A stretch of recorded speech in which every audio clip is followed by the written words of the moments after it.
ಬಂಟ್ವಾಳದ ಪ್ರತಿಷ್ಠಿತ ಪ್ರಾಥಮಿಕ ಸಹಕಾರಿ ಕೃಷಿ ಮತ್ತು ಗ್ರಾಮೀಣ ಅಭಿವೃದ್ಧಿ ಬ್ಯಾಂಕ್ನ ಅಧ್ಯಕ್ಷರಾಗಿ ಅರುಣ್ ರೋಷನ್ ಡಿಸೋಜಾ ಅವರು, ಉಪಾಧ್ಯಕ್ಷರಾಗಿ ಚಂದ್ರಶೇಖರ್ ಬಾಯಿಲಾ ಅವರು ಅವಿರೋಧವಾಗಿ ಆಯ್ಕೆಯಾಗಿದ್ದಾರೆ.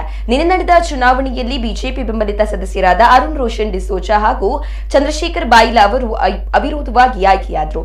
ಜನವರಿ 25ರ ಆಡಳಿತ ಮಂಡಳಿಯ ನಿರ್ದೇಶಕರುಗಳ ಆಯ್ಕೆಗೆ ಚುನಾವಣೆ ನಡೆದಿತ್ತು. ಆದರೆ ಮತದಾರರ ಪಟ್ಟಿಯಲ್ಲಿ ಮರಣ ಹೊಂದಿದ ಸದಸ್ಯರುಗಳ ಹೆಸರು ಇರುವುದರಿಂದ ಈ ಚುನಾವಣೆಯ ಬಗ್ಗೆ ಪ್ರಶ್ನಿಸಿ ಮಾಜಿ ಅಧ್ಯಕ್ಷ ಸುದರ್ಶನ ಜೈನ್ ಕೋರ್ಟ್ ಮೆಟ್ಟಿಲು ಏರಿದರ ಪರಿಣಾಮ ನ್ಯಾಯಾಲಯದಲ್ಲಿ ಪ್ರಕರಣ ನಡೆಯುತ್ತಿದ್ದರಿಂದ ಕಳೆದ 2 ವರ್ಷಗಳಿಂದ ಭೂ ಬ್ಯಾಂಕ್ನ ಅಧ್ಯಕ್ಷ ಉಪಾಧ್ಯಕ್ಷ ಸ್ಥಾನಕ್ಕೆ ಚುನಾವಣೆ ನಡೆಯದೆ ಉಳಿದಿತ್ತು. ಭೂ ಬ್ಯಾಂಕ್ ಸಭಾಂಗಣದಲ್ಲಿ ಗುಪ್ತ ಮತದಾನ ನಡೆದಿದ್ದು, ಬಂಟ್ವಾಳ ತಹಶೀಲ್ದಾರ್ ರಶ್ಮಿ ಎಸ್ ಅವರು ಚುನಾವಣಾ ಅಧಿಕಾರಿಯಾಗಿ ಕರ್ತವ್ಯ ನಿರ್ವಹಿಸಿದರು.